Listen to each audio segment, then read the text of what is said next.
Hello and welcome to everyone in VV education services. आज हम इस क्लास में एमबीए थर्ड सेमेस्टर में financial planning and management subject की ऑल यूनिट्स के जो भी इम्पोर्टेंट टॉपिक है और हमने जितने भी टॉपिक लिखे हैं इन सारे टॉपिकों को हमने बहुत सारे क्वेश्चन पेपर का एनालिसिस करके निकाले हैं जो आपके एग्जाम के पॉइंट ऑफ व्यू से बहुत इंपॉर्टेंट है। हम वन बाय वन सारे टॉपिक्स को क्लियर करेंगे।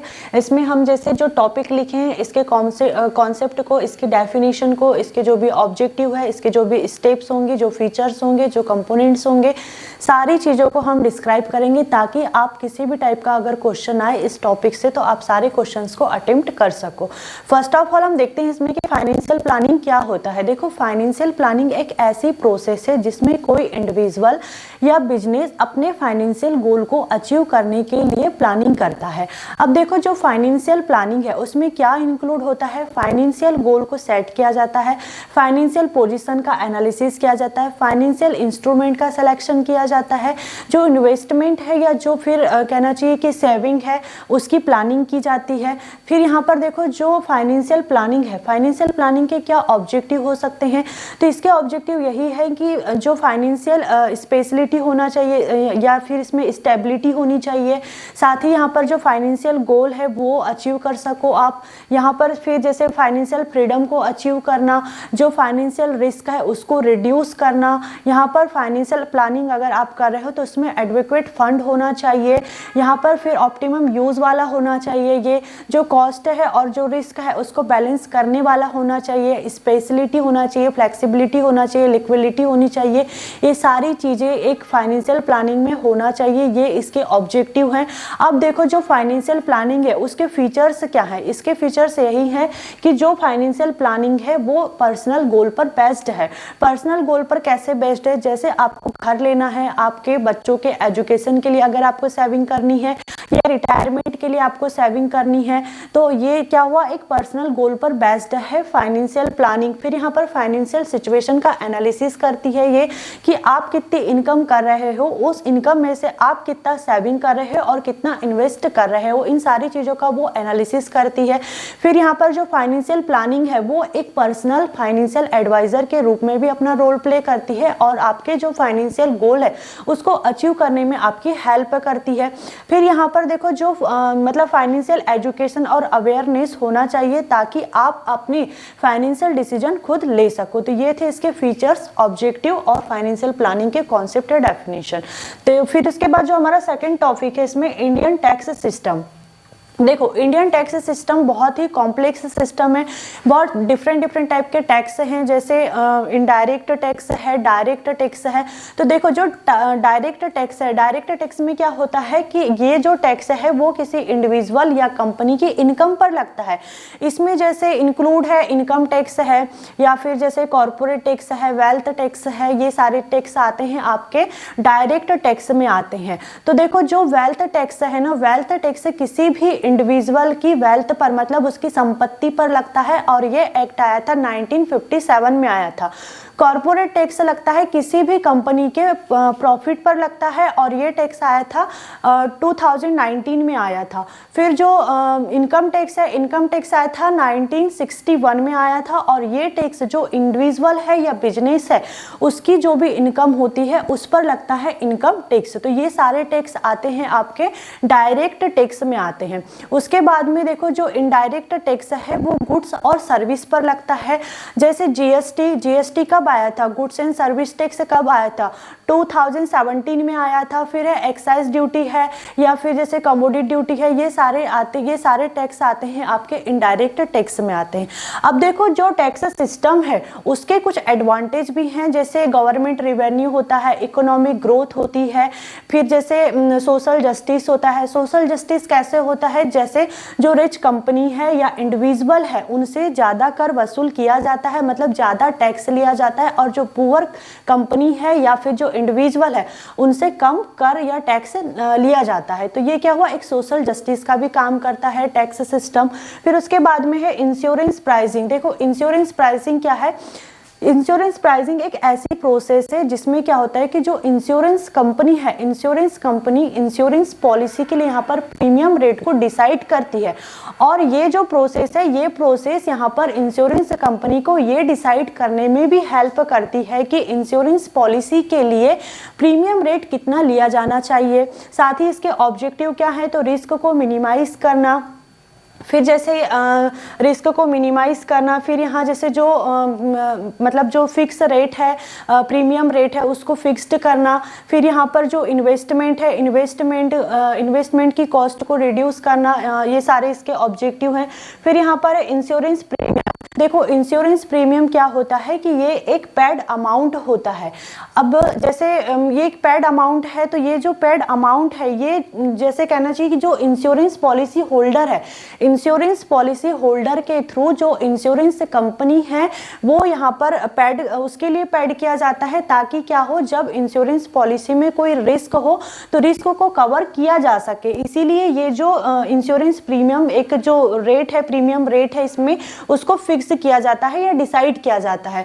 देखो जो ये इंश्योरेंस प्रीमियम है इसके क्या ऑब्जेक्टिव होंगे यहाँ पर, जैसे यहाँ पर जो फाइनेंशियल गोल है उसको अचीव करना, रिस्क को मिनिमाइज करना, और जो भी यहाँ पर आपके फाइनेंशियल इन्वेस्टमेंट है या सेविंग है उनकी प्लानिंग को आप अच्छे से कर सको, इसलिए यहाँ पर एक प्रीमियम रेट को डिसाइड किया जाता है या फिक्स किया जाता है। फिर उसके बाद में है यहाँ पर रिटायरमेंट प्लानिंग। देखो रिटायरमेंट प्लानिंग एक ऐसी प्रोसेस है जिसमें यहाँ पर किसी इंडिविजुअल के रिटायरमेंट के लिए यहाँ पर फाइनेंशियल प्रिपरेशन की जाती है। और ये जो प्रोसेस है ना, रिटायरमेंट प्रोसेस है, ये किसी इंडिविजुअल को उसके मतलब कहना चाहिए कि रिटायरमेंट के लिए जो इम्पोर्टेंट फाइनेंशियल मतलब रिसोर्स है या कंटेंट है उसको कलेक्ट करने के लिए या मैनेज करने में भी रिटायरमेंट प्लानिंग हेल्प करती है। अब देखो जो रिटायरमेंट प्लानिंग है उसके भी कुछ स्टेप्स हैं, जैसे फाइनेंशियल गोल को यहाँ पर सेट करना, फाइनेंशियल पोजीशन का एनालिसिस करना, फिर रिटायरमेंट प्लान बनाना, फिर उसके बाद में जो इन्वेस्टमेंट है या जो सेविंग है उसकी प्लानिंग करना, जो आपने रिटायरमेंट प्लान बनाए हो उसको यहाँ पर अपडेट करते रहना और उसका रिव्यू करते रहना। ये सारे ऑब्जेक्टिव है रिटायरमेंट प्लानिंग के। फिर उसके बाद में है हमारा इन्वेस्टमेंट प्लानिंग। देखो इन्वेस्टमेंट प्लानिंग एक ऐसी प्रोसेस होती है जिसमें कोई इंडिविजुअल अपने फाइनेंशियल गोल को अचीव करने के लिए इन्वेस्ट करने की प्लानिंग करता है। ठीक, अब जो इन्वेस्टमेंट प्लानिंग है इसके ऑब्जेक्टिव क्या है कि जो इन्वेस्टमेंट है उसको आइडेंटिफाई करना और उसको मैनेज करने का काम करना।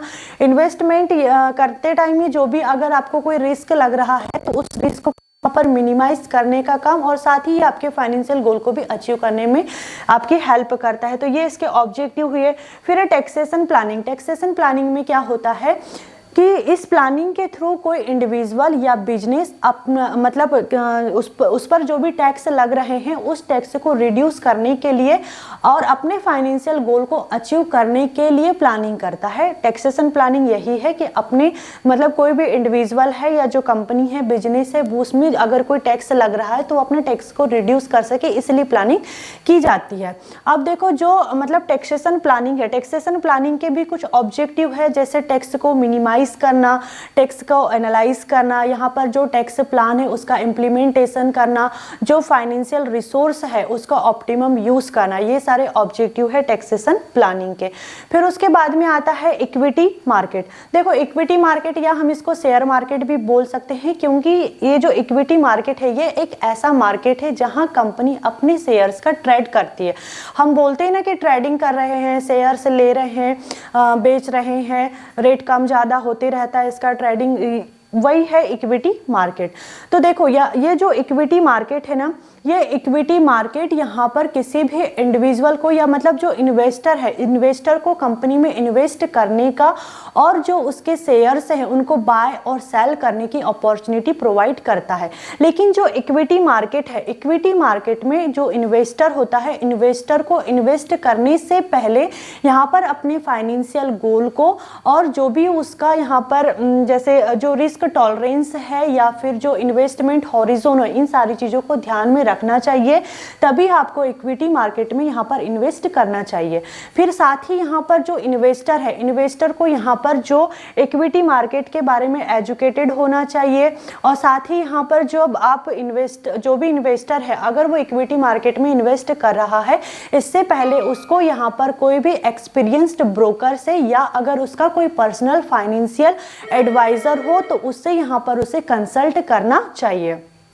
ठीक है, तो ये है इक्विटी मार्केट। इक्विटी मार्केट के बाद में हमारा डेरिवेटिव्स मार्केट। देखो डेरिवेटिव्स मार्केट में क्या होता है कि देखो ये जो मार्केट है, इस मार्केट में क्या होता है कि डेरिवेटिव नाम का जो एक फाइनेंशियल इंस्ट्रूमेंट होता है उसका ट्रेड किया जाता है। डेरिवेटिव्स एक फाइनेंशियल इंस्ट्रूमेंट है जिसका प्राइस अदर फाइनेंशियल इंस्ट्रूमेंट से यहाँ पर जैसे कहना चाहिए जो स्टॉक है, बॉन्ड है, कमोडिटी है, इन पर बेस्ड होता है। डेरिवेटिव मार्केट का जो भी यहाँ पर जो फाइनेंशियल इंस्ट्रूमेंट है इसका जो रेट है वो यहाँ पर जो अदर फाइनेंशियल इंस्ट्रूमेंट रिसोर्स मैंने क्या बताया आपको, जो स्टॉक है, बॉन्ड है या जो कमोडिटी है, इन पर बेस्ड होता है। यहाँ पर जो डेरिवेटिव मार्केट है इसके कंपोनेंट्स हैं। कंपोनेंट्स कौन कौन से हैं इसके, तो जैसे देखो इसका फ्यूचर कॉन्ट्रैक्ट होता है। एक फ्यूचर कॉन्ट्रैक्ट में क्या होता है कि इसमें दो पार्टीज होती है, दो पार्टी यहाँ पर एक टाइम पे या मतलब कहना चाहिए कि एक ही टाइम पर एक ही डेट पर जो एक फाइनेंशियल इंस्ट्रूमेंट होता है उसको बाय या सेल करने के लिए एग्री होती है। ये क्या हुआ, फ्यूचर कॉन्ट्रैक्ट हुआ। फिर उसके बाद में ऑप्शन कॉन्ट्रैक्ट में क्या होता है, इसमें एक पार्टी दूसरी पार्टी के साथ में एक ही डेट में एक ही टाइम पर जो एक फाइनेंशियल इंस्ट्रूमेंट होता है उसको बाय या सेल करने का राइट देती है, मतलब अधिकार देती है। मतलब यहाँ पर जो एक फाइनेंशियल इंस्ट्रूमेंट है उस इंस्ट्रूमेंट को दो पार्टी रहती है, तो एक पार्टी दूसरी पार्टी को ये अधिकार देती है कि वो एक जो फाइनेंशियल इंस्ट्रूमेंट है उसको एक ही डेट में एक ही टाइम पर यहाँ पर बाय कर सके या सेल कर सके। तो ये क्या होता है, ऑप्शन कॉन्ट्रैक्ट होता है। फिर है स्वैप कॉन्ट्रैक्ट। स्वैप कॉन्ट्रैक्ट में क्या होता है, जैसे यहाँ पर दो पार्टी एक दूसरे के साथ में एक फिक्स्ड पीरियड के लिए जो फाइनेंशियल इंस्ट्रूमेंट होता है उसका जो भी प्राइस होता है उस प्राइस को स्वैप करने के लिए यहाँ पर एग्री होती है। तो ये थे कंपोनेंट्स डेरिवेटिव मार्केट के। फिर लास्ट है हमारे इसमें कमोडिटीज मार्केट। देखो कमोडिटीज मार्केट क्या होता है, इसमें वेरियस टाइप के यहाँ पर कहना चाहिए कि टैक्स लगते हैं। मार्केट है या जैसे इंस्ट्रूमेंट होता है, जैसे एग्रीकल्चर है, मेटल है या फिर जो एनर्जी रिसोर्स है या अदर जो रियल मटेरियल्स होते हैं, ये सारी चीज़ें इंक्लूड होती है कमोडिटी मार्केट में। इन सारे चीज़ों पर यहाँ पर ट्रेडिंग की जाती है। जैसे एग्रीकल्चर से रिलेटेड अगर कोई ट्रेडिंग करनी है या अगर मेटल से लेकर के कोई जैसे सोना, चांदी, पीतल, तांबा, अगर इनसे कोई अगर आपको रिलेटेड कोई ट्रेडिंग करनी है, कोई एनर्जी रिसोर्स है या कोई रियल मटेरियल है, अगर इनसे रिलेटेड अगर आप कोई ट्रेडिंग करते हो तो उसको कहते हैं कमोडिटी मार्केट। तो ये सारे टॉपिक्स थे आपके financial planning and management subject के जो एग्जाम के पॉइंट ऑफ व्यू से इंपॉर्टेंट है। I hope this topic is clear and thank you for watching this video.